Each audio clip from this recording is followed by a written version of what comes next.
We all know Devil May Cry, right?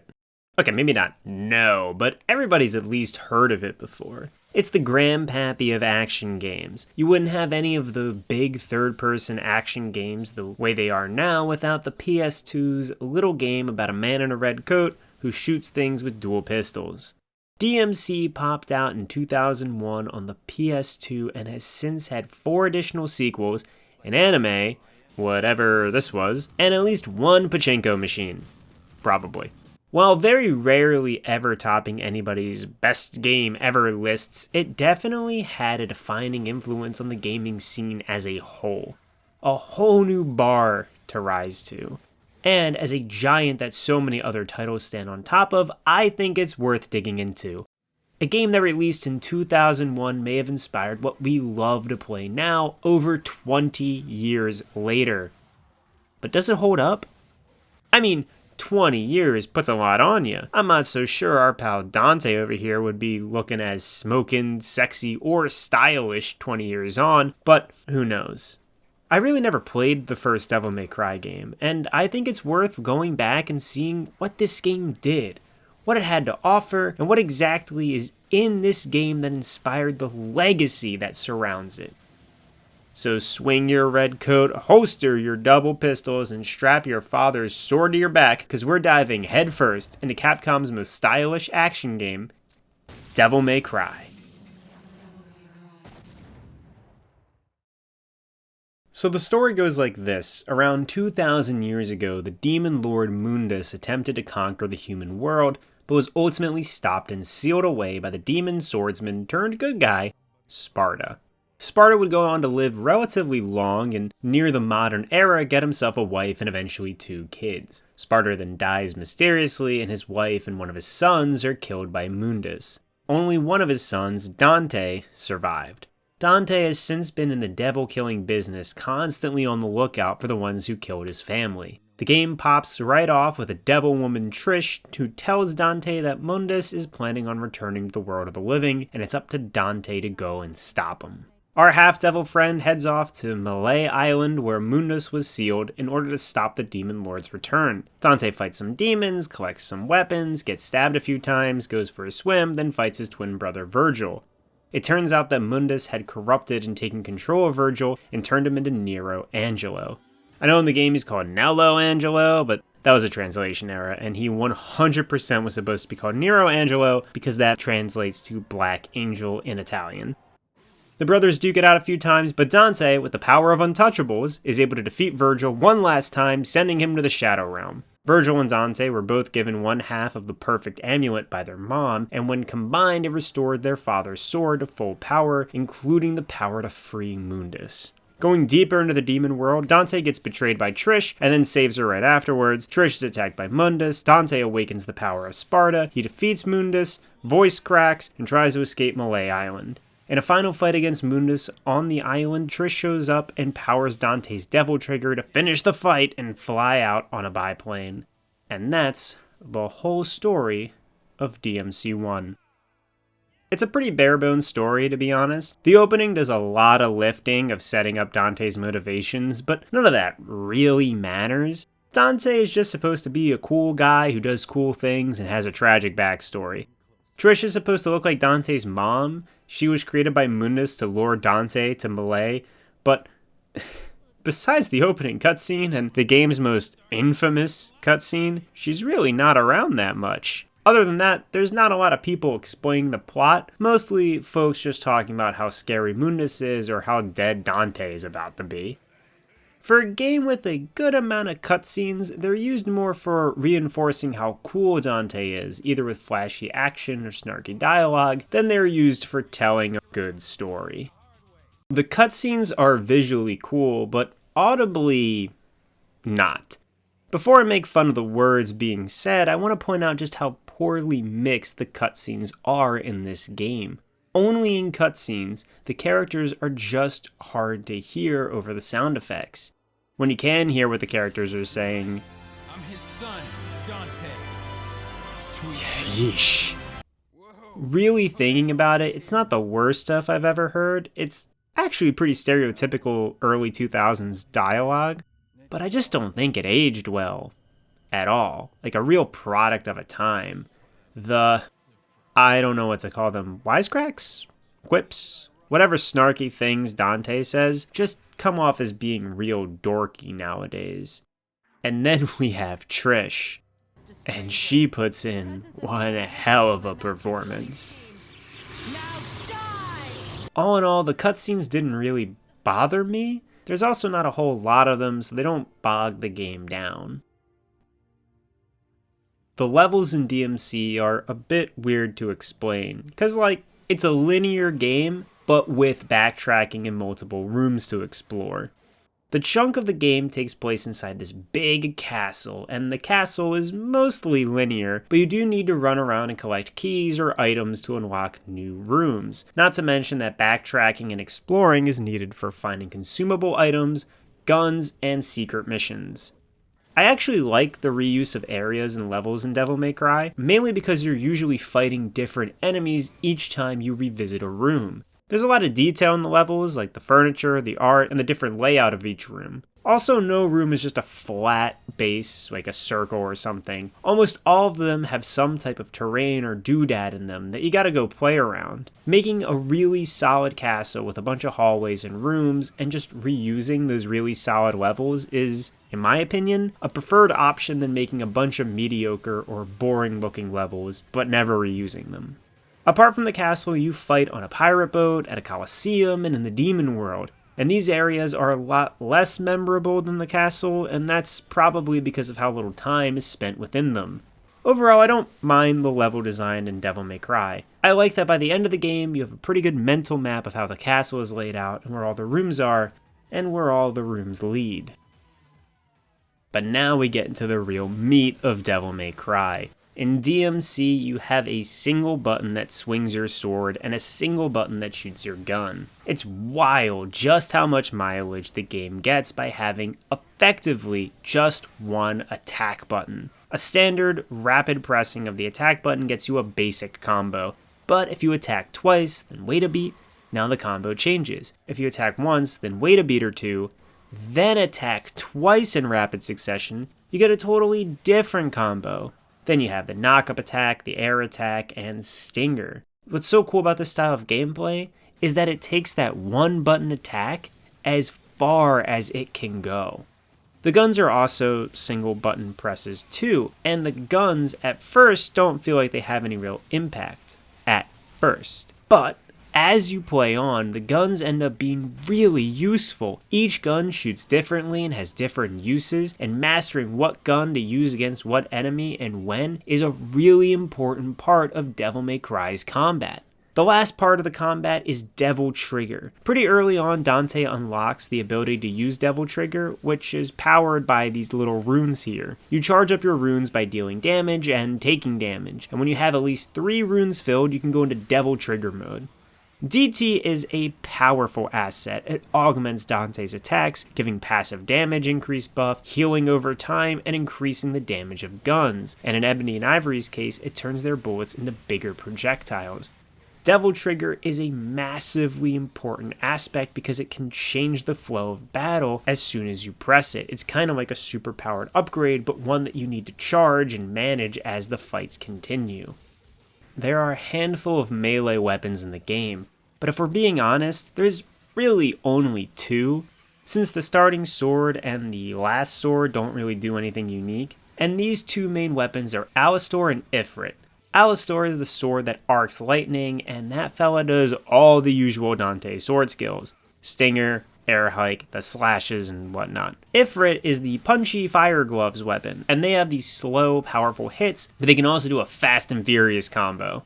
Alastor is more mobility, but Ifrit gets a fire jump that can parry enemy attacks, so how each weapon plays defensively is also different. Personally, I found Ifrit to be more useful against bosses, while Alastor is my main man for dealing with the normal enemies.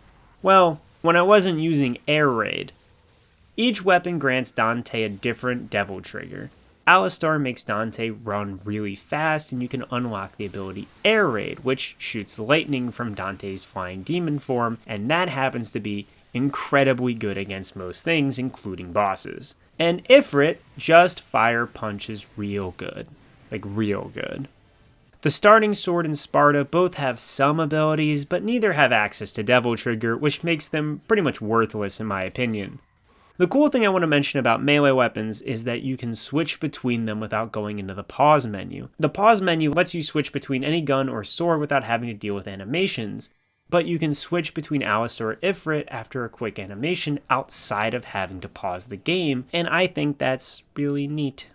Alongside the melee weapons are the ranged ones. Ebony and Ivory are the iconic starting pistols that Dante dual wields. These don't seem great at first, but they're pretty cool. So you have to press for each individual shot, which seems like it'd get tiresome, but it's actually surprisingly fun. And while not the most powerful weapons around, they got some cool stuff going on. The first thing is that the gun damage also fills up Devil Trigger, and you have the most maneuverability with Ebony and Ivory while shooting compared to any other gun, mainly because they don't have a reloading animation to deal with. And the second thing they do is kill shadows. Shadows are an incredibly difficult enemy to deal with, but the best way to counter these kitties is to jump on their spear spike and shoot them with pistols to get a critical hit on their cores, making instant mincemeat out of them. And that right there is why the guns are so cool. Each gun is very useful against certain enemies and in certain situations. Pistols against shadows, shotguns against scythes and scissors, nightmare against blades, needle gun for underwater because you have to, and the grenade launcher against fetishes, and the grenade launcher for puppets, and the grenade launcher against Phantom, and the grenade launcher against Nero Angelo, and the grenade launcher. Guns are great for restoring Devil Trigger and for critically hitting enemies. They're a great complement to the melee weapons, which both play very differently and have very distinguished playstyles that both need to be utilized throughout the game. And the marriage between both melee and ranged weaponry creates an insanely fun and complex combat system that I happen to enjoy a lot. The last bit of mechanics involved with combat are these consumable items. You got stars that heal you, stars that restore your Devil Trigger, holy water, which does screen-wide damage to enemies. You got these gold orbs, which activate on death, returning to the place right before your last death, instead of restarting the level all over again. And of course, untouchables. There is a shop in DMC that sells items and moves, and all of that costs red orbs. The moves are tied to each individual weapon, but the item restrictions are a little different. One is that on repeat purchases of the same item, the cost increases. And two, there are limits on how many items you can buy from the shop. So let's say you have 5 holy waters already. You can still pick up other holy waters you find in the wild, but you won't be able to buy any more from the shop until your count goes down. DMC wants you swinging a sword and shooting guns and being all stylish and cool, not spamming killing items and board wipes. I'll tackle the non-consumable items in a second, but the real winner are the untouchables. They give you an unlimited amount of Devil Trigger and make you invincible for a short period of time. You can find around 4 of them in a single playthrough, and they are all extremely valuable. Items do come with some consequences. If you die and use a gold orb, all the items you used that life are still gone. The second consequence of using items is that it reduces your rank at the end of each level, which some people could care about. The items are really useful as a last-ditch savior. I'd spent over an hour on attempting a couple different bosses throughout my time in DMC, and having items to fall back on was really helpful. Apart from consumable items, there are also these purple and blue orbs. Purple orbs you buy in the shop, and they permanently add another rune for Devil Trigger. And some blue orbs are bought in the shop, and they increase Dante's max HP. There are also blue orb fragments that are hidden around the levels of the game, and when you collect 4 of them, they're kind of like heart pieces from Zelda, they turn into a full orb. I personally bought all of the purple orbs first, since Devil Trigger is extremely powerful, and you can find the HP giving blue orbs just exploring around on a normal playthrough.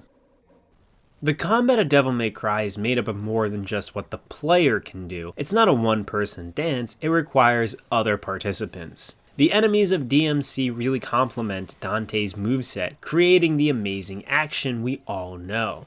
While not particularly bursting with different enemy types, DMC makes great use of what it has. The marionettes, for example, are littered throughout the game, and they come in all sorts of colors and weapons. Throwing daggers, those weird moon scythe thingies, and fucking guns. They can be interrupted, juggled, slashed, they're weak to everything, but they have enough HP that they don't go down in just one hit. Then you have the Sin Scissors and Scythes, which fly around and go through walls. But the real strength of these enemies is that they block and parry a lot of normal attacks. You need to do more than just mash the triangle button to kill them. And you even have more specialized enemies like the Death Scissors that make a little cage that you have to fight them in, or Shadows, which can morph into multiple shapes and attack from any range and are incredibly scary if you don't know how to beat them. And that's the thing. Shadows are incredibly hard, but if you bait them into a spear attack, you can jump on them, you can shoot them in the head for a critical hit, and net yourself an early kill. Sin Scissors can be parried and blasted in the face at point blank range with a shotgun to one-shot them. Frosts are fast and powerful, but extremely weak to the fire damage from Ifrit.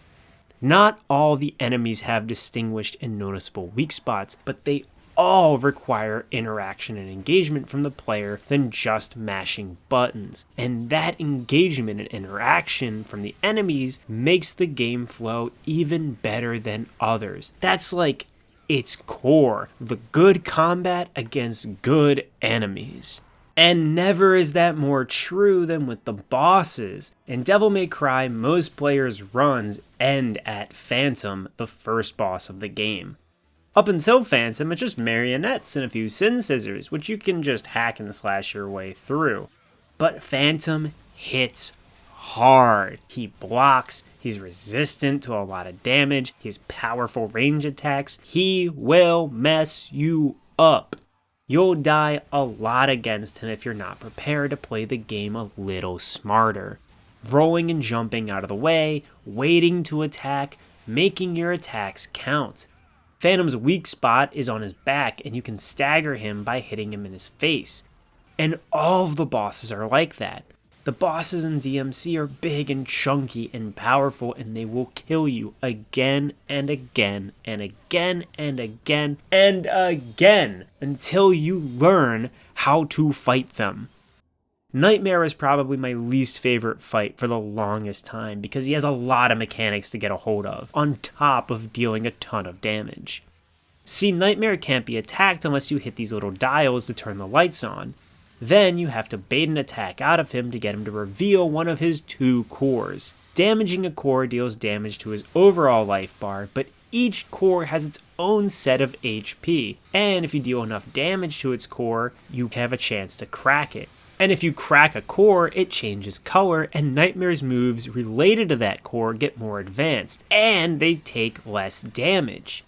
His top core has to do with the laser beam, the back core has to do with the stabby things on the side. And this is the best part. When his life bar gets depleted and sent down to 0 every time you fight him, and you fight him 3 times, the core's damage stays the same.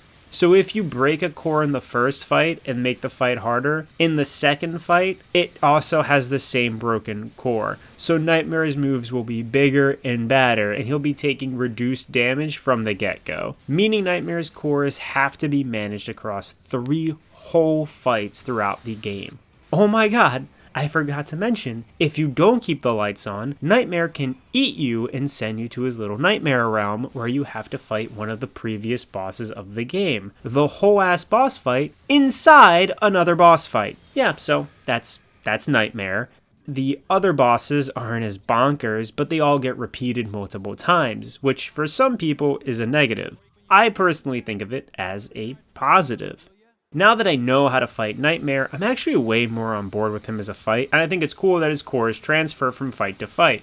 But take a look at something like Phantom. In the final fight against Phantom, he starts the encounter by jumping on you, and you always start the fight on this little glass ceiling. When he slams down, you see bits of glass shoot up. Now you can just beat up Phantom normally, or you could get him to slam down on the glass enough times that he breaks it and impales himself below, which is so cool.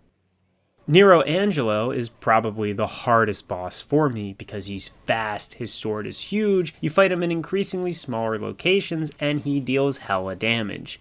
But in his first fight, he has cutscenes when he teleports. His moveset is smaller, but by the time you get to his final fight, the room is cramped, he's teleporting like crazy, he can summon little swords that fly around and murder you. He's constantly leveling up after each encounter, just like Dante is. You get new weapons, buy new upgrades, genuinely get more comfortable and competent at the game, and so the bosses also get more moves and get better.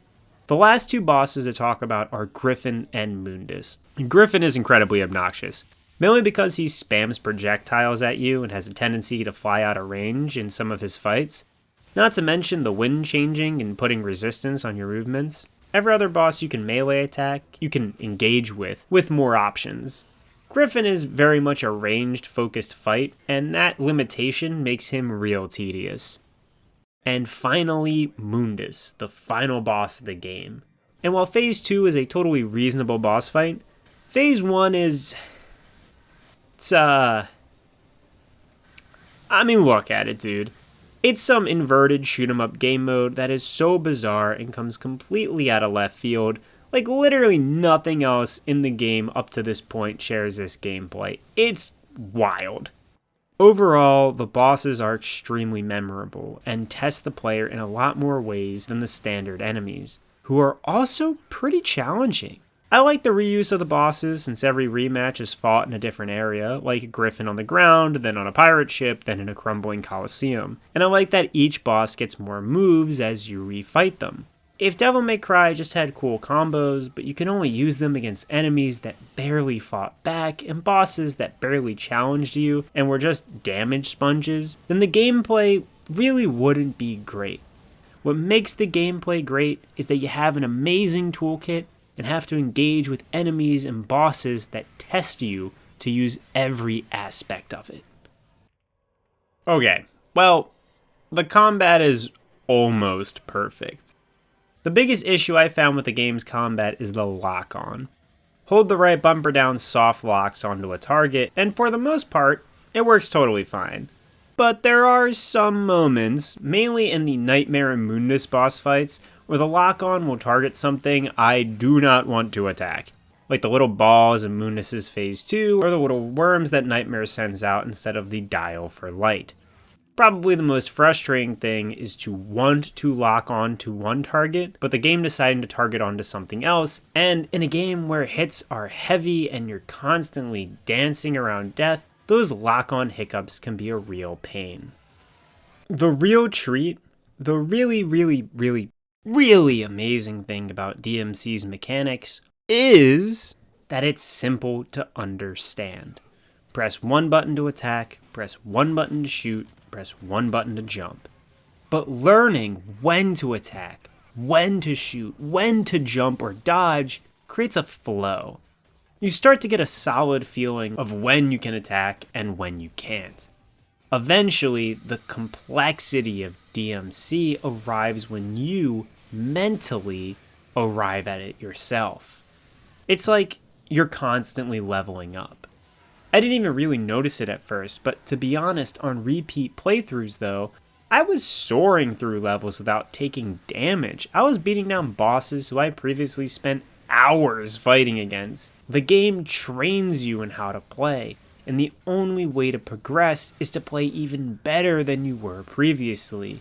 You are constantly leveling up your gameplay skill in Devil May Cry, and by the end of the journey, you'll become a master at it. And that's what makes the game so great on a mechanical level. It's got a very low entry point, but a very high and rewarding ceiling. Sure, there are some issues, but the rewarding feeling of improving with your moveset over the period of the game is probably one of Devil May Cry's greatest strengths. Though dealing with the wonky lock-on at times can get real lame real quick. Another thing that becomes lame real quick is the platforming. Now, jumping around enemies is fine for the most part, but doing precision platforming is never my favorite thing. Especially in 3D, and especially when the game is not a 3D platformer. There are a lot of jumping sections, and a lot of the hidden areas need some stupid level of platforming patience to get to. The one cool thing is that you can use Stinger to launch yourself off certain areas.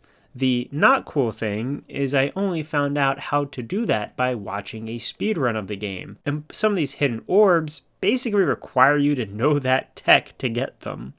But anyway, yeah, the platforming in this game sucks. It's crazy they put it in. Almost as crazy as the underwater section. So there are maybe 2 or so sections of the game where you are in a first-person mode and underwater. It's not bad. It's weird. To be honest, the enemies aren't hard to deal with at all, and the areas you gotta swim through are pretty straightforward and short. It's just weird that they're there at all. That's all. It's just weird that they're there. Devil May Cry hosts the bold decision of having fixed camera angles. To be honest, it can give some pretty stylistic and cinematic perspectives at times, but mostly it's just a hindrance. The few problems that come from this can end up being pretty big, even though there are only a few. The first is that movement is inconsistent. There are plenty of times when Dante will just go the wrong way or turn around, and I get mixed up and messed up because the camera switched on me, and I didn't know where I was supposed to be pointing the analog stick. The other problem is that things can get hard to see. The angles can get messed up, like in the Colosseum, or an enemy will just get in between Dante and the camera, and you can't see what your character is doing. Or, even better, an enemy you're fighting will just end up being off screen because the camera shifted and now you have to dodge or deal with its now off screen attacks, and it is completely fucked. I think fixed camera angles can work really well in games, but in a character action game like Devil May Cry, I found it to be more frustrating than fun. The music in Devil May Cry is pretty weird. The castle kind of has this ominous atmospheric vibe to it that is occasionally interrupted by this weird carnival music. The combat music's awesome though, and there are a few combat tracks that are in the game. They're all pretty good. The sound design overall is top tier though. You can hear the padding of paws when a shadow is prowling about. You can hear the hooping and hollering of a nobody in the distance. The laughing of Sin Scissors is also great, and a lot of enemy attacks are prefaced by a wind-up animation and a sound cue. So even if you can't see an enemy attack, or even if you can, you almost always have an auditory warning that you can use to dodge it. And that's cool. I think I touched on it before, but I actually really dig how much detail is put into the art and design of this game. The enemies could have just been skeletons, zombies, and slimes, with bosses being just big humanoids, and then you call it a day. But all the enemies are fairly creative and distinct. And not only are they interesting enemies on a base level, but visually they have a lot going on with them. I really like that Griffin's mouth is made up of a bunch of different bird beaks, or that blades have breakable armor, or that death scythes leave their scythes lying around their battle arenas. It's all cool details like that I appreciate. The levels themselves are littered with decals and doodads that fill the backgrounds and don't just have the castle filled with bare walls. I mean, the amount of effort put into the pirate ship alone is incredible, especially because you're barely in it. The ooziness of the demon world with its flesh doors and weird spiky things is great, and the difference in lighting and decorations when going from the castle in daytime to nighttime, yeah, it's like the whole place changed, and that's awesome. It's really well executed art direction all around, in my opinion. Throughout the game, there are these secret missions that are hidden. Some of them just require you to go backtrack through a room, others require you to platform around to find them, and some require you to interact with a specific object to unlock them. Now, I found 2 out of 12 on my first playthrough, then needed to use a guide to figure out where the rest were. Your reward for beating them, most of the time, is a blue orb fragment, and I think they're worth doing for the most part. A lot of the challenges are pretty fun. They usually involve you using mechanics you don't normally think about using, like critically hitting a Sin Scissors or enemy hopping, or they involve specific enemy encounters like 3 shadows at once, or killing those Cyclops spiders without dealing damage to them. Some of these are incredibly difficult, honestly, and others are good fun. I like that they get to be weird, like having a giant dinosaur skeleton breathe fire at you in a lava room, or you gotta fight a bunch of blades in a never-ending void underwater. The secret missions are a bit of a mixed bag, but they're optional, so I don't know. They are what they are, I suppose. Devil May Cry requires a lot of hard work to get through. Even if you tried to spam items, those items cost red orbs, and you won't really be able to farm enough to use enough of them to get you through the entire game. At some point, on some level, you have to learn how to play the game to a certain degree. I imagine most folks get to the first boss, realize how much of a challenge he is, and then assume the game isn't for them. But each boss is manageable, and none of them require fast reaction times or grinding tech skill or anything to get through. Just learning how to deal with certain attacks, or even when to use certain attacks, is enough to get through the game. I'll concede that there is a difficulty and challenge to Devil May Cry, but it certainly isn't anything close to being one of the hardest games I've ever played. You gotta accept that you're gonna die a good bit while figuring out boss fights, and you level up as a player after each fight, after each playthrough, that you realize the game is more of a knowledge check than anything else. How to deal with a problem is more important than how fast you can react to a problem. I like that the game escalates in challenge, and I think Devil May Cry's challenge being more in how to play around the environment and figuring out enemy weaknesses and learning when to be passive and less button mashy is good, even great. At the end of every level, you get a little ranking from D to S. The ranking system in Devil May Cry is a little wonky, but you wouldn't know it at first. Let's just tackle the in-combat grading to begin with. When you hit an enemy, you'll get a little grade in the right corner of the screen, and as you continue to deal damage to an enemy, the grade will go up. D to C to B to A. Certain attacks or weapons add different amounts to this style rank. Repeating moves usually don't add to the meter, but the meter resets so fast that it doesn't matter too much. That ranking of style is really only there for the player, and it's more so to encourage you to do more than just spam the same moves or guns over and over again. It wants you to try out new things and really play around with the combat. Outside of the individual combat rankings, there is the end of the level ranking, which has no correlation at all with the combat ratings. The end of the level rank is exclusively tied to how fast you finish the level and how many red orbs you collected. However, using items will deplete your rank and doing secret missions will boost it. The ranks don't matter too much though. The rank you're given at the end of the level determines how many extra red orbs you are rewarded, but it's never something I really cared about. There's no secret ending or other non-red orb reward tied to the rating system, which I think is good. You get a solid, tangible bonus for being better at the game, but not one that excludes others from any meaningful content. I personally see the ranking system as a way to encourage smarter and more creative play, and it makes you feel cool for getting a stylish rank and playing stylishly. On the flip side though, sometimes I want to spam kill things with a grenade launcher, and I'm glad I don't get punished for doing it. Well, there it is. After beating Mundus, mastering all the weapons, doing all the secret missions, flying out of Malay Island as it explodes behind me, I get my final rank and get ready to move on.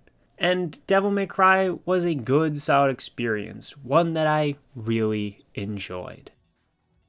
Oh, I unlocked hard mode. Well, come on. I'll dip into hard mode a little bit. Oh, look, they kind of switched up what enemies spawn in certain locations. That's cool. And hey, look, it's Phantom. I smoked this guy before. I have mastered the Phantom fight. Oh no. I haven't mastered anything at all, have I? It turns out, even though hard mode carries over all of your stuff, essentially being a new game plus, it packs a whole new punch. Enemies appear in different locations, usually in much harder groups, and bosses take less damage and hit you like a fucking truck. What is this? No, stop. What is this? I thought I mastered the game. I thought I built up patience. Now Nero Angelo's out here rocking my shit like I've never held a controller before in my life. And it rules. Dude, listen, I said earlier that playing through Devil May Cry is challenging and you level up as a player after each challenge and blah blah blah blah blah, and hard mode is no different. I'm glad it's locked behind normal mode because it expects so much more from you. The game has the exact same difficulty spikes, and okay, you beat this boss by playing it safe and smart, but now, to beat it on hard mode, you gotta play safer and smarter. You have to get the most out of every one of your attacks and make even less mistakes than before. It fucking rules. Honestly, it's like actually challenging. It's not like the normal enemies have increased HP or anything, it's just the difficulty challenges you to be more of a gamer than you already had to be. And Devil May Cry is not a long game. It took me maybe, 5 or 6 hours to beat the game on a first playthrough? And even though hard mode gave me the business, it still only took 5 hours to beat it on that playthrough. I personally think completing the game on normal is really only beating half of the game. Hard mode rearranges the fights. It doesn't make you feel overpowered even on a New Game Plus playthrough. It continues to challenge and level you up, and I think that's so sick. It's cool how much value it offers and how rewarding it feels to get better after every tough encounter on normal, and then to feel it all over again on hard mode. And after beating it on hard mode and getting that final rank, the game rewards you with the Dark Knight Sparta mode, as well as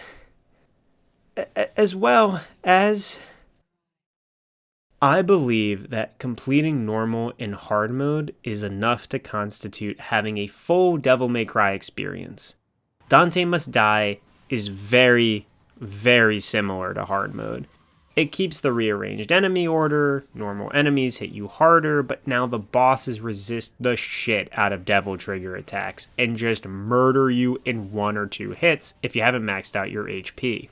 Though now some areas have timers on them that require you to kill all the enemies in the room before the time runs out, or those enemies will go into Devil Trigger. That's right, normal enemies now go into Devil Trigger.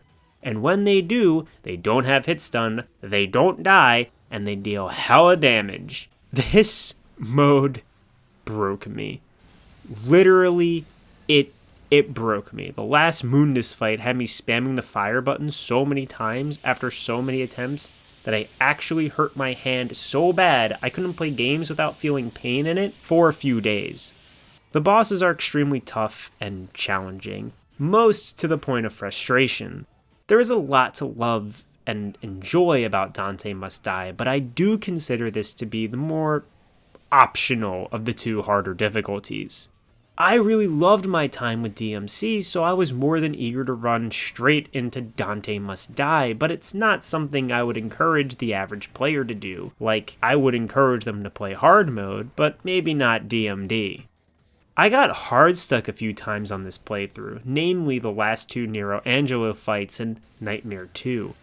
Honestly, figuring out a good system for dealing with Nightmare 2 made me more confident and capable of handling Nightmare 3. And that last Mundus fight was terrible.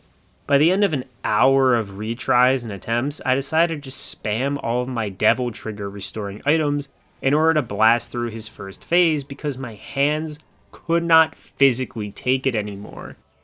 And I gave his second phase a fair try until giving up because it was 4 a.m. and I just started spam using all of the untouchables I had collected.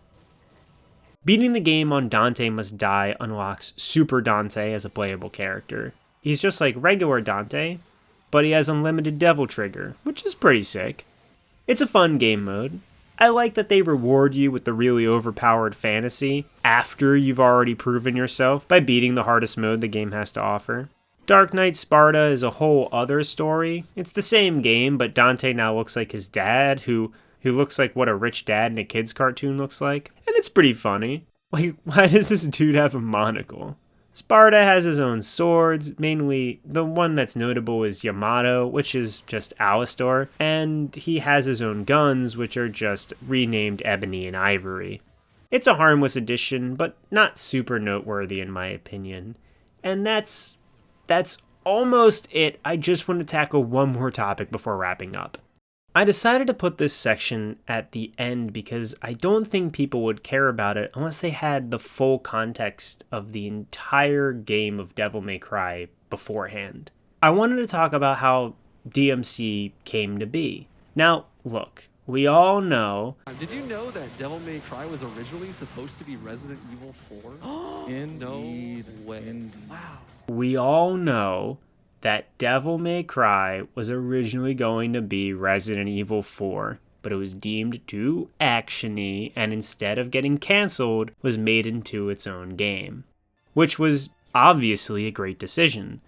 And I think that history is an important aspect of Devil May Cry. Well, sure, the camera angles and geek collections and roaming around a spooky castle mansion are pretty dead giveaways that there was some Resident Evil inspiration. It's worth looking at what the game's director, Hideki Kamiya, did beforehand. Mainly his involvement with Resident Evil 2, which was his first gig as a game director. RE2 is more action-focused than its predecessor and has multiple difficulty modes, it has bonus modes, and it ranks the player at the end of the game. I think a lot of what Kamiya added to the Resident Evil series, he carried over to his own games. Now, I can't remember where I learned this. It might have been in an interview I read or during Carcinogen's RE2 playthrough / interview with Kamiya, but one of Hideki Kamiya's favorite games is the original Castlevania, and I have this tweet to prove some of that statement. But I think a lot of his love of Castlevania can be seen in Devil May Cry. 1. The setting. A legendary monster hunter goes off to a castle to fight a lord of monsters. The enemy designs, the Sin Scissors look like Death from the Castlevania series. We got shadows that look like the Panthers. The nobodies kind of look like Fleamen. There's bats, I guess. I don't know, bro. Listen, beyond the cosmetic, I also think that's why Dante's jumps are the way they are. Hear me out for a second. In Castlevania, your jump is stiff and committal and just brutal. And if that's the inspiration, it makes sense that Dante's jump is also stiff and committal. It makes sense that his moves are powerful and also punishable, just like Simon Belmont's are in Castlevania. And holy water? Holy water? Okay, well, it was a thought I had and I thought it was cool, and you can see a lot of Castlevania in Devil May Cry. And you can see a lot of Devil May Cry in Kamiya's other games as well. Beautiful Joe, Bayonetta, Wonderful 101, and Devil May Cry and the action genre as a whole wouldn't be what it was without Kamiya and his love for cool edgelords, sexy women, and characters wearing red outfits. And it felt wrong to not bring him up at least once in this video. And that about does it. Devil May Cry is a weird game because I didn't think it would hold up, honestly. I thought this game would be dated, and the camera is dated for sure, but the gameplay is still really good, and the bosses are great, and the difficulty is excellently crafted and rewarding. Listen, I don't beat games I don't like, and I certainly don't beat games 3 or 4 or 5 times to get 100% of the achievements if I don't enjoy them. If you like action games or games where you're challenged at a reasonable level, I think Devil May Cry's for you. I think it's amazing. I know Dante Must Die is really hard, but it's also optional. Normal mode and hard mode combined create an experience I think anybody with a little bit of willpower can get through and thoroughly enjoy. I went into Devil May Cry thinking it was going to be more style over substance.